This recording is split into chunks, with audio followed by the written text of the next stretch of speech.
Welcome to the First Cut Podcast. I'm Rick Gaiman, and this is your round 3 recap and round 4 preview of the ZOZO Championship. And joining me to break it all down, it's Kyle Porter, who I just explained what a starter is. No, I don't think they call him a starter in Major League Baseball players. They call him an opener when you use your closer as in the first inning. I played baseball through college, and you just explained what a starting pitcher is. That is not what actually happened. I am new to the concept of starting a closer, which is the way you explained it. It's brilliant. It's very Strokes Gainsy.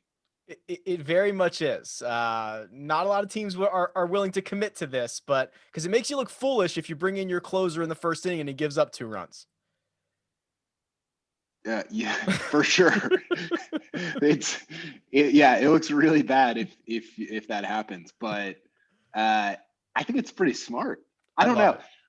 I think there's an interesting thing, like, you know how people are always like, well, this guy's a reliever for a reason. Like, he's not good enough to be a starter. And you're like, I don't know. Like, the closers that I faced were sick. Like they were unbelievable. So I don't know if I really buy that concept. I'm a fan of the opener, whatever this new concept that I'm learning. Yeah, we got to figure out what the official name of it is, but it's really cool. Also, golf.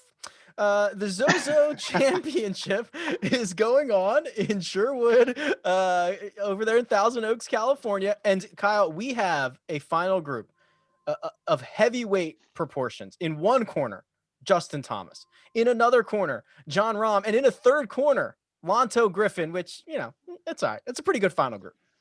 Yeah, good old Lanto is going to get a show tomorrow. I don't know if he's going to be able to keep up. It would be cool if he did, but I mean, when you talk, we always joke about me saying that JT is going to win 25 times in the 20s, but if you poll golf Twitter, people that cover golf, whoever, are you going to get an answer outside of these two guys for who wins the most tournaments in the 2020s, like in the next decade? Like who's another reasonable answer? Bryson, I guess. Morikawa, but no. I mean, I think it's very clearly these two. Maybe Bryson, yeah. but these two are like very much in their prime, prolific winners right now.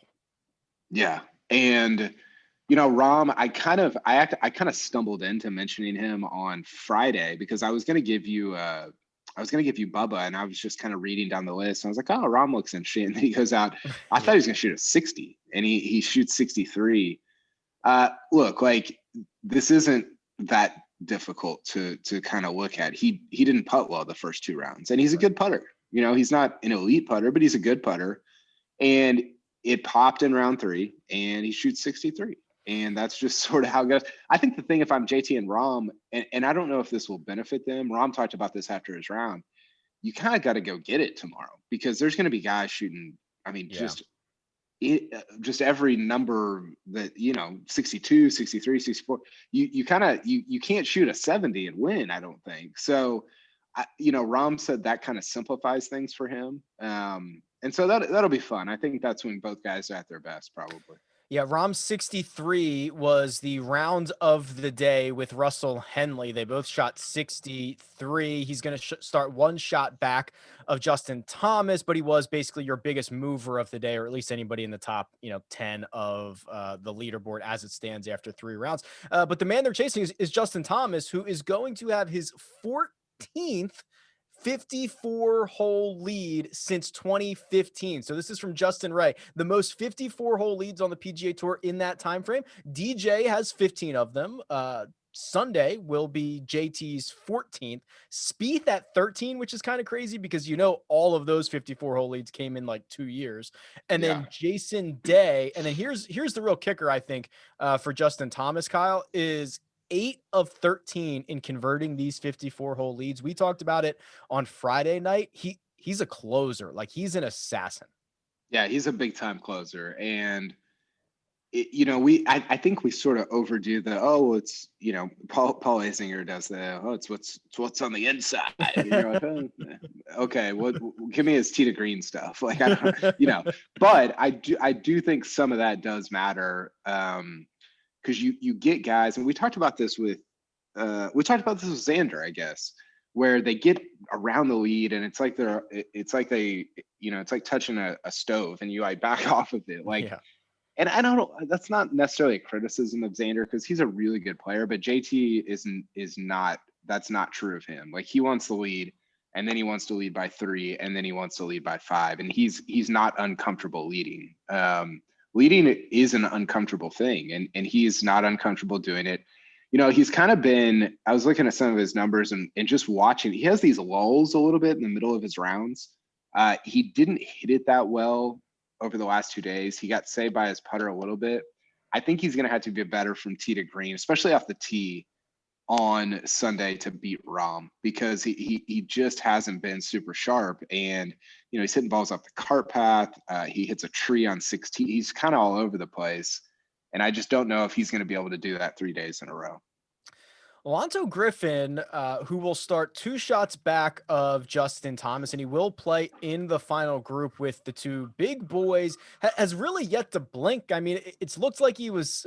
Producer Jacob had a great line before we went live. He said he's just holding it together with duct tape. He bogeyed 18 2 consecutive days in a row. But what I thought was the coolest thing in Lanto's round was the par 3 15th. This is the hole that. It's really the only hole that has any teeth. We've saw more balls, I think, in the penalty area on 15 on Saturday than we have all week. And instead of going up to the drop zone and hitting it from 85 yards, he went back all the way to 120 KP, which to me, after you just dump one in the drink, you got to have a lot of confidence to not just take it from the drop zone and go get a number that you think you're comfortable with, because kind of in the same way where it backfires if your opener gives up 2 runs, it backfires if you go back to 120 yards and you like hit another bad one. Like that's a real high risk situation for me. Yeah. So you're right about, I'm glad you brought up 15 because I think it was his the most interesting part of his round. I saw a ball bounce on JT hit a ball into 18 that bounced. And I was like, oh, was that green like harder than just like receiving balls haven't been bouncing, I guess is my point. Yeah. And it's just it's so soft. So it's fun to see a hole that's a little bit difficult. I do wonder this, and give me your take on this. Sometimes and again, I suck at golf and Lanto Griffin's really good, but sometimes after I hit a shot like that, I want another full swing. Like I don't want a halfway, and I get the numbers and I understand all that. Like you're going to be better from 8 or 70 than you are 80 than you are 90 or whatever. But sometimes I don't want a half swing. I need another full swing to be able to put club on it. Is that a reason? Is that a real thing? I think it is. I understand it in my game that I don't want to try to hit like a 75% shot or anything like that. I'd rather just hit a full swing. I also think, but this to me is much more mental, where it's like, oh my God, I just hit a bad one. I want to just get out of here as quickly as possible. And he took his time. He went back to 120. He's not using the built-in cover. You know, the built-in cover that you get when you go to the drop zone and then Bones says, oh, this is a really awkward number. It's in between clubs for him. Like that's built-in cover that if he doesn't hit a good one, he can kind of just say, that's a weird spot for me. Like he took all of that out, took his time, went back to 120 and he didn't hit a great shot, but he rolled it in and got out of there with a bogey. Yeah, the 4 was huge. And then, the other interesting thing for him is that, so they had, I think 174 into 17 and JT hits a 9-iron, which to me seemed like not very much club. And then Griffin hits a wedge into 17. And so I wonder if that seemed like a weird club for that distance for somebody like him. I wonder if that played into it at all either. Regardless, the 4 on 15 was massive. And I don't know what's the path for him? Like, what's the scenario in which he wins this tournament? Oh man. He's generally a very good iron player, and he has been at least over the course of the last couple of weeks. He had a great finish last week by being a top player in strokes gained approach, but then he also gained like 6 strokes putting on the week, and that's the formula for him to finish in a top 5. I think it's kind of something similar. He's gonna have to be really good with his irons. He's gonna have to avoid. There was a couple situations coming in on Saturday where He missed the fairway and he was kind of blocked out by a couple trees. Like that can't happen. He's going to have to be perfect. He's going to have to roll in a lot of putts because as you mentioned earlier, there's a bunch of birdies out there. He's already 2 shots behind guys who are like prolific. JT's a prolific closer. I think it's a very, very narrow path for him to actually find victory. Yeah, I think it just feels like, so it feels like one of 3 things is going to happen. JT's going to shoot a 65 and win. Rahm's going to shoot. Here we go again. Rahm's going to shoot a 65 and win, or somebody behind all 3 of those guys is going to shoot a 61 and win. Right. Like that to me is like and we can talk about this in a second, like a Scotty Scheffler who hadn't putted at all and is hitting the hell out of it. Russell Henley hadn't putted at all, is hitting the crap out of it. Maybe somebody a little further back shoots. I just don't. Is Lanto Griffin going to shoot a 62 in front of JT and Rahm and win the golf tournament? I don't know. That seems pretty improbable. Would you be surprised if I told you that I for certain knew this Lanto Griffin thing was coming this week? I would have been shocked. So we have this fun little flow chart that we play with for like I saw purposes. This. Yeah. I saw this. Yeah. So when he's under 7,000, he's phenomenal. When he's over 7,000, he's terrible. And actually, Adi Joseph from CBS Sports said, "What happens if they price him $7,000 exactly?" And I said, "Oh, that'll never happen. It'll be a glitch in the matrix. Don't worry about it." He was exactly $7,000 this week. So the glitch has occurred. I knew this was coming for sure. Now he's going to go out and win the thing. Is that what I wonder what date his Houston win last year was? Was it around? It was around this time. It has to be coming up. Yeah. So let's talk about who can actually try to run this thing down. Now you mentioned, I think I love your scenarios, right? One of the big boys just shoots a 65 and wins it, or someone comes from very far back. I also think you mentioned the guy who it's Scotty Scheffler, who I think is the most likely to be one of those guys that comes out and steals this thing, right? I mean, he's losing nearly 2.5 strokes putting over the course of the first 3 rounds, and he leads the field in strokes gained tee to green. Yeah, he's been really good. I think the other guy for me is Cantlay. We've seen him do that at Shriners before, where he went out. I think he did it at Shriners, where he shot like 62 in the final round to win. Yeah, maybe I'm thinking of. Maybe I'm thinking of Smiley. Didn't Smiley shoot like a 61 year to win Shriners? Wow. I don't know. I'd have to go check that. Do you remember who Smiley Kaufman is? I do. Yeah. I remember, what was it? SB2K, was it 16 when the boys were all doing the spring break stuff? Honestly, like one of the great trivia questions of all time is going to be, who did Spieth play with in the final round of the 2016 Masters when he made an 8 on 12? Yeah. That would be, or 7, whatever he made. It's Smiley Kaufman, who shot 81. That's unbelievable. It is unbelievable. Anyway, Cantlay or Scheffler for me.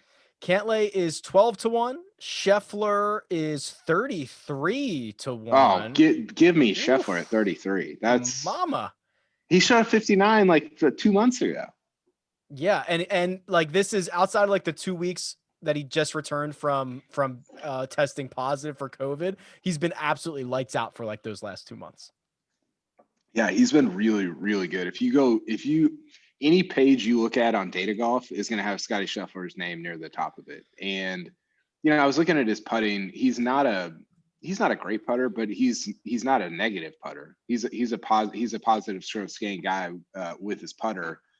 And he hasn't been anywhere near that this week. So I don't think it's unreasonable to think that it could pop up on Sunday.